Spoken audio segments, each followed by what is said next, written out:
Hello guys, physics के study के लिए हमारे YouTube channel academy of physics को सब्सक्राइब करें और फर्दर वीडियो अपडेट के लिए बेल नोटिफिकेशन बटन को दबाना ना भूलें। हेलो गाइस, मैं इंजीनियर आरी खान आपके favourite YouTube channel academy of physics पर फिजिक्स की क्लास के साथ हाजिर हूँ। उम्मीद है वीडियो मज़ा आ रहा होगा, वीडियो पसंद आ रहा होगा। 12th का लेक्चर सीरीज़ चल रहा था हमारा इलेक्ट्रोस्टैट्स का, और जिसमें हम लोगों ने टोटल 17 लेक्चर्स कंप्लीट किए हैं और बारी बारी से मतलब टॉपिक वाइज रेगुलर सीरीज़ चल रहा है। ये नहीं कि कहीं एक से आज ये पढ़ा कल वो पढ़ा, एकदम टॉपिक वाइज सीरीज़ चल रहा है हमारा। और लास्ट लेक्चर हम लोगों ने देखा था कि जब डाइपोल को हम लोग यूनिफॉर्म इलेक्ट्रिक फील्ड में रखते हैं तो क्या होता है। तो हमने देखा था कि डाइपोल को जब यूनिफॉर्म इलेक्ट्रिक फील्ड में रखते हैं तो उस पर लगने वाला नेट फोर्स क्या हो जाता है, जीरो हो जाता है।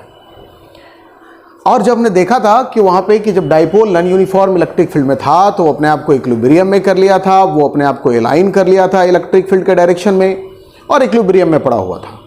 और जब डाइपोल को उसके इक्विलिब्रियम पोजीशन से, उसके मीन पोजीशन से अगर आप रोटेट कर रहे थे तो इलेक्ट्रिक फील्ड में उस पर एक रीस्टोरिंग टॉर्क लग रहा था, जिसकी टेंडेंसी थी कि उस डाइपोल को वापस से फिर से इक्विलिब्रियम पोजीशन में ले आना। उस टॉर्क को हम लोग रीस्टोरिंग टॉर्क बोले थे और हमने उसको कैलकुलेट किया था। जो टॉर्क का मान आया था PE sin थीटा। आगे भी बहुत सारे फिनोमेना हैं डाइपोल के, जैसे कि जब आप रोटेट करते हैं और डाइपोल जब वापस आता है तो सिंपल हार्मोनिक मोशन परफॉर्म करते हुए आता है, SHM परफॉर्म करता है। और जब कोई भी चीज़ जो SHM करती है तो फिर उसका अपना एक टाइम पीरियड होता है जिसको हम लोग कैलकुलेट करेंगे यहाँ पर। जब डाइपोल को आप रोटेट करते हैं तो रोटेट करने में वर्क डन होता है और वही वर्क डन पोटेंशियल एनर्जी के रूप में एसोसिएट हो जाता है, उसको भी हम लोग कैलकुलेट करेंगे।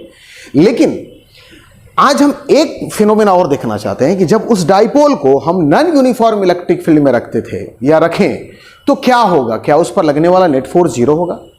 जब उसको उस नॉन यूनिफॉर्म इलेक्ट्रिक फील्ड में अगर हम रोटेट करेंगे तो क्या होगा, उस टॉर्क का वैल्यू क्या होगा? तो दो चीजें इस वीडियो में हम कोशिश करेंगे निकालने का। एक, जब डाइपोल को नॉन यूनिफॉर्म इलेक्ट्रिक फील्ड में रखते हैं तो उस पर टॉर्क का वैल्यू क्या होता है और उस पर लगने वाले नेट फोर्स का वैल्यू क्या होता है।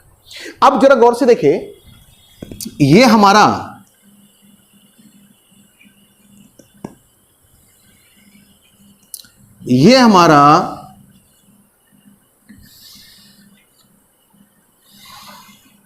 इलेक्ट्रिक फील्ड है ना। और इस इलेक्ट्रिक फील्ड को आप देखेंगे तो हर दो लाइन के बीच का सेपरेशन इक्वल नहीं है, सेम नहीं है, मतलब इक्यू स्पेस नहीं है, मतलब इक्यू डिस्टेंस नहीं है। इसका मतलब है कि ये जो इलेक्ट्रिक फील्ड आप देख रहे हैं ये नॉन यूनिफॉर्म इलेक्ट्रिक फील्ड है।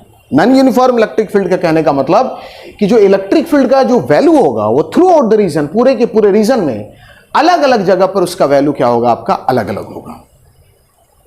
अब सवाल उठता है कि अगर ये नॉन यूनिफॉर्म इलेक्ट्रिक फील्ड है और अगर आपने एक डाइपोल यहां पर रखा तो क्या होगा, क्या सिचुएशंस यहां पर क्रिएट होगी। अगर आप इस डाइपोल को यहां पर रखते हैं तो क्या होगा। अब मैंने कल बताया था कि अगर इलेक्ट्रिक फील्ड में जब किसी पॉजिटिव चार्ज को आप रखते हैं तो इलेक्ट्रिक फील्ड की दिशा में फोर्स लगता है, और अगर वो चार्ज नेगेटिव हो तो इलेक्ट्रिक फील्ड के अपोजिट डायरेक्शन में फोर्स लगता है। ये इलेक्ट्रिक फील्ड का डायरेक्शन है। और मान लो कि यहां पर इस पॉइंट पर जहां पर ये पॉजिटिव चार्ज आपका क्यों रखा है, यहां पर इलेक्ट्रिक फील्ड E1 है।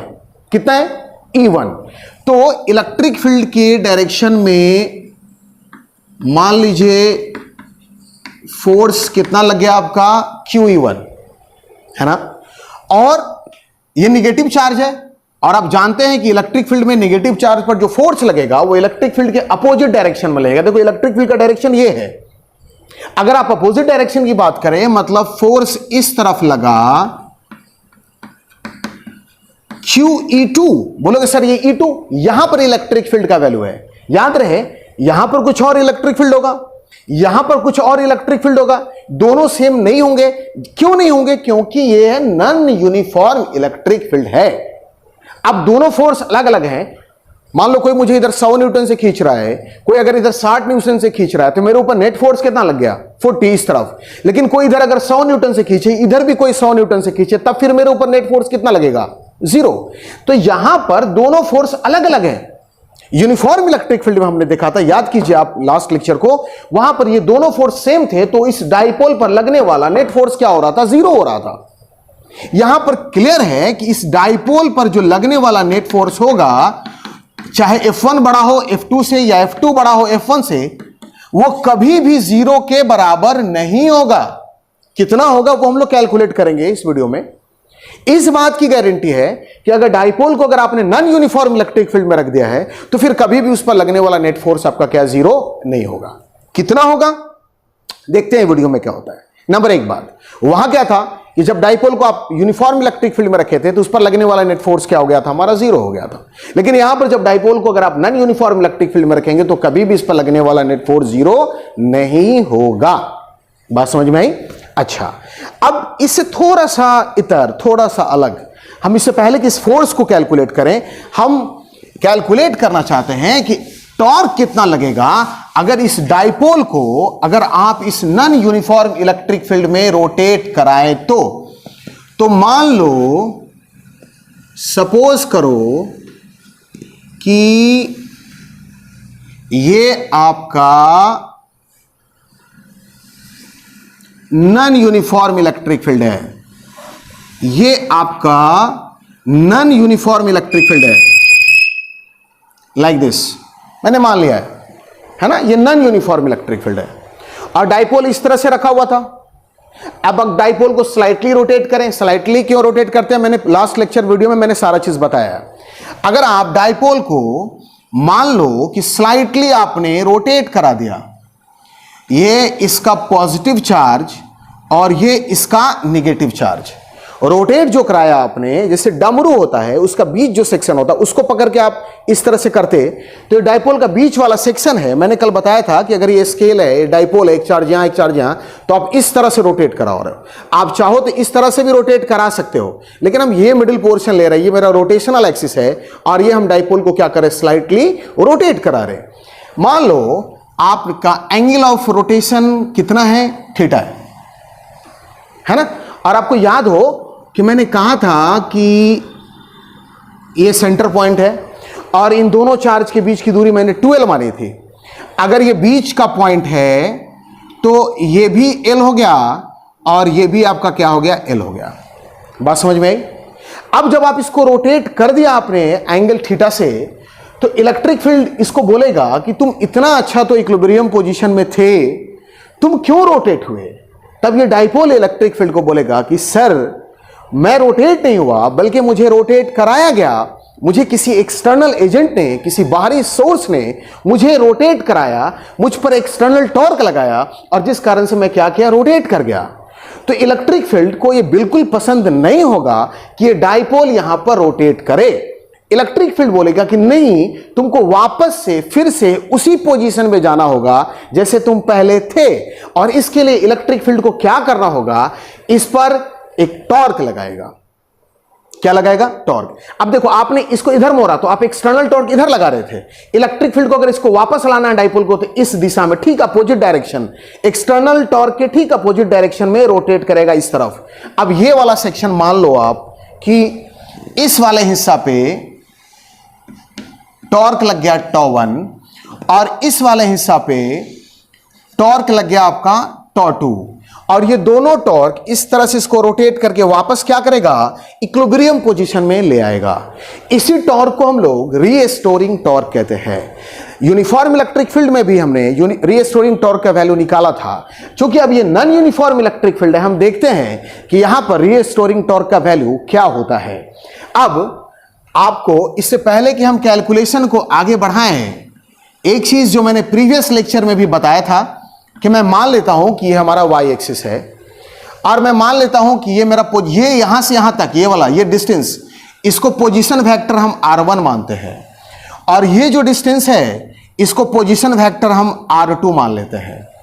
ठीक है। अब ये l है और अगर ये थीटा है इसको हम x कंपोनेंट मानते हैं और ये हमारा y कंपोनेंट है। तो बच्चों अगर ये l और अगर ये थीटा, तो इसका जो x कंपोनेंट होगा वो l cos थीटा हो जाएगा और इसका जो y कंपोनेंट होगा वो आपका l sin थीटा होगा। ठीक है। अब उसी तरीके से अब अगर ये एंगल थीटा है तो ये भी एंगल आपका क्या होगा, थीटा होगा। अब अगर ये एल है और अगर ये थीटा है तो फिर इसका जो एक्स कंपोनेंट होगा ये एल कॉस थीटा हो जाएगा और इसका जो वाई कंपोनेंट होगा ये हमारा क्या होगा, एल साइन थीटा होगा। बोलोगे कि सर इसका इस्तेमाल क्यों करना, क्योंकि टॉर्क कैलकुलेट करना। कैसे कैलकुलेट करना मैं आपको बताता हूं। अब जरा गौर से देखो, मैंने पिछला लेक्चर बताया था कि पोजीशन वेक्टर R1 कैसे निकालेंगे। तो अगर आपको R1 निकालना हो आप यहां पे निकाल सकते हो R1। तो देखो एक्स एक्सिस कितना है आपका, L cos theta. X axis के लिए यूनिट वेक्टर क्या लेते हैं, I, प्लस वाई एक्सिस क्या है आपका, L sin थीटा। वाई एक्सिस के लिए हम लोग यूनिट वेक्टर क्या लेते हैं, J। बात समझ में आई। उसी तरीके से जब आप R2 लेंगे, अब देखो ये जो x कंपोनेंट है इसका नेगेटिव है, y कंपोनेंट भी इसका नेगेटिव है, minus L cos theta. Minus क्यों ले लिया मैंने, नेगेटिव एक्स एक्सिस, और y कंपोनेंट भी इसका नेगेटिव है, तो यहां भी आप ले लो माइनस L sin थीटा, और y एक्सिस के लिए यूनिट वेक्टर हमने क्या लगा दिया, यहां पर j लगा दिया है। तो देखिए हमारा R1 भी निकल चुका है और हमारा R2 भी निकल चुका है। अब अगर ये दोनों चीजें हमारी निकल गई हैं तब एक चीज और कैलकुलेट करना है मुझे, फिर टॉर्क हम लोग निकाल लेंगे। क्या निकालना है, आप जानते हैं इस पर फोर्स F1 मान लेते हैं और इस पर फोर्स F2 मान लेते हैं। आपको पता है, मान लो यहां पर इलेक्ट्रिक फील्ड का वैल्यू अगर E1 है तो फोर्स यहां पर F बराबर QE, E की जगह सिर्फ क्या ले लेंगे, E1। और यहां पर मान लो अगर इलेक्ट्रिक फील्ड का वैल्यू अगर E2 है तो यहां पर फोर्स का वैल्यू हो जाएगा QE2। इसका डायरेक्शन और इसका डायरेक्शन दोनों अपोजिट है, क्योंकि आप जानते हैं कि नेगेटिव चार्ज पर इलेक्ट्रिक फील्ड के अपोजिट डायरेक्शन में फोर्स लगता है, जबकि पॉजिटिव चार्ज पर इलेक्ट्रिक फील्ड के डायरेक्शन में ही फोर्स लगता है। अब आप लिख सकते हैं यहां पर F1 ये QE1, अब एक्स एक्सिस है तो क्या लगा देंगे I, और अगर F2 निकालना है तो QE2, बस आगे साइन निगेटिव लेना मत भूलना, इसलिए चूंकि डायरेक्शन क्या है आपका, नेगेटिव एक्स एक्सिस हमने कंसीडर किया है। अब अगर ये चारों चीज निकल गए R1, R2, F1, F2, तो इस डाइपोल पर ये इलेक्ट्रिक फील्ड कितना टॉर्क लग रहा है इस इलेक्ट्रिक फील्ड की वजह से वो हम लोग निकाल सकते हैं। और टॉर्क के बारे में मैंने बताया था कि टॉर्क जब भी आप निकालें तो किसी एक्सिस के अबाउट टॉर्क कैलकुलेट होता है या किसी पॉइंट के अबाउट। यहां पर जो हमारा रोटेशनल एक्सिस है या रोटेशनल पॉइंट है वो ये मिड पॉइंट O हमने माना है यहां पर। तो मैं लिखने जा रहा हूं रीस्टोरिंग टॉर्क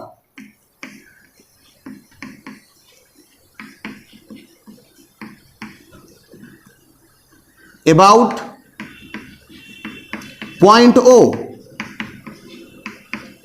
देखिएगा ये हम लोग रीस्टोरिंग टॉर्क निकाले जा रहे हैं। रीस्टोरिंग टॉर्क किस पे लग रहा है, इस डाइपोल पे लग रहा है। रीस्टोरिंग टॉर्क किस पे लग रहा है, इस डाइपोल पे लग रहा है। किसकी वजह से लग रहा है, इलेक्ट्रिक फील्ड की वजह से लग रहा है। क्या कैलकुलेट करने जा रहे हैं, रीस्टोरिंग टॉर्क। तो यहां पर ये टॉर्क का सिंबल पॉइंट O के अबाउट ये बराबर होगा ये दोनों टॉर्क τ1 प्लस τ2 के अलजेब्रिक सम के।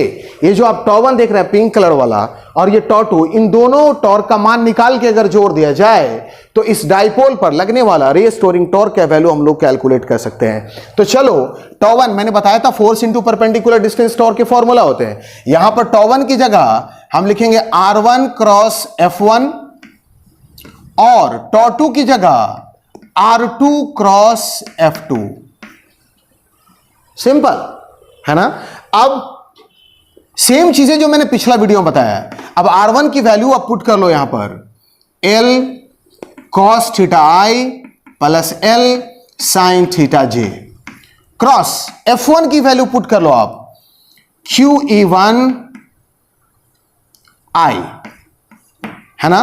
अब R2 की वैल्यू पुट कर लो यहां पे minus L cos theta I minus L sin theta J, और F2 की वैल्यू आप पुट कर लो कितनी आपकी, माइनस QE2I।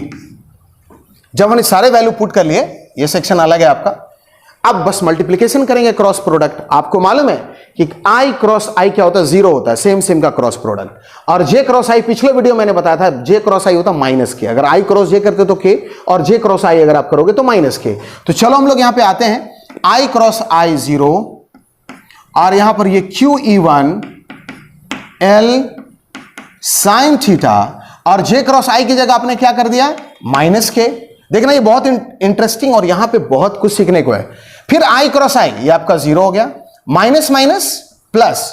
अब ये देखो Q E two L sine theta, और जे क्रॉस आई फिर क्या होगा आपका, माइनस की, है ना। अब देखना ये दोनों अलग अलग है, E1 E2, थोड़ा सा यहां पर कॉन्सेप्ट को उठाना पड़ेगा, थोड़ा सा ट्रिकी है। आप देखिए पिछला वाले वीडियो में दोनों E था, लेकिन यहां पर जो आप देख रहे होंगे वो E1 और E2 है। तो क्या करना है हम लोगों को, कुछ नहीं करना, एक सिंपल सा स्टेप उठाना है। Q कॉमन ले लो, L कॉमन ले लो, साइन थीटा कॉमन ले लो। यहां पर बचे क्या हमारे, E1 और प्लस E2, है ना। और साथ में ये माइनस के जो आपका यूनिट वेक्टर है इसको भी कॉमन ले लो, ले सकते हैं ना, ठीक है।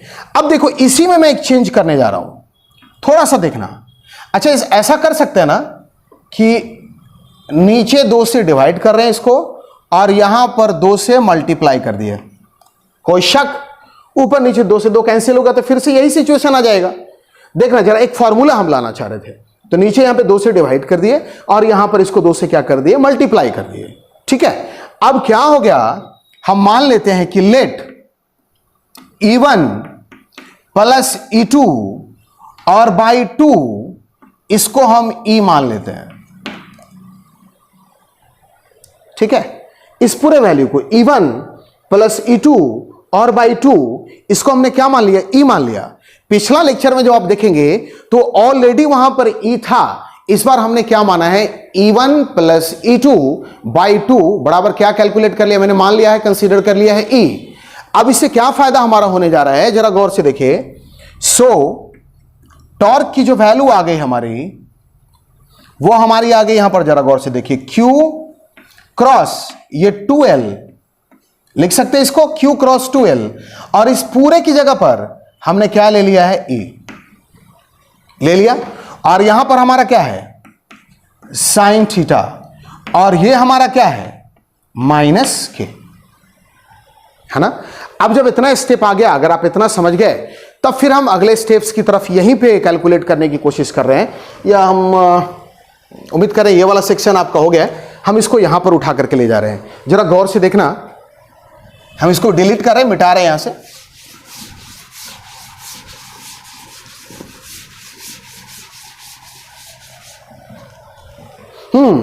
तो फिर क्या हो गया हमारे, टॉर्क बराबर Q क्रॉस 2L, पिछला लेक्चर मैंने बताया था, इसको हम लोग डाइपोल मोमेंट कहते हैं, इलेक्ट्रिक डाइपोल मोमेंट, जिसको PE से इंडिकेट किया जाता है। यानी इसकी जगह पे हम लोग क्या लिख सकते हैं, PE, और यहां पर ऑलरेडी कैपिटल E है, और यहां साइन थीटा है, और ये माइनस के है, साइन थीटा और माइनस के। अगर आप गौर से देखें तो सेम फॉर्मूला आ रहा है जो यूनिफॉर्म इलेक्ट्रिक फील्ड के लिए था। वहां भी टॉर्क का value PE E sine theta minus के था, यहां भी PE E sine theta minus के। बस एक ही फर्क है कि वहां E था, और यहां जो E है वो E1 प्लस E2 बाई 2 के बराबर है। रिमेंबर इट, हमेशा याद रखना, है ना। अब आप इसको चाहें तो ये A क्रॉस B के फॉर्मूला पे A B sine theta n cap, तो यहां पर आप इसको लिख सकते हैं PE क्रॉस E। ये हमारा डेरिवेशन आ गया। ये टॉर्क है, किस पर लग रहा है भाई, तो डाइपोल पर लग रहा है। कब, जब डाइपोल को आप कहां रख रहे हैं, तो नॉन यूनिफॉर्म इलेक्ट्रिक फील्ड में रख रहे हैं, तब due to the non uniform electric field इस पर एक रिस्टोरिंग टॉर्क लगता है उस डाइपोल पर, जिसका वैल्यू क्या होता है, PE into PE cross E। अगर आप इन मैग्नीट्यूड भी ले सकते हैं आप इसको,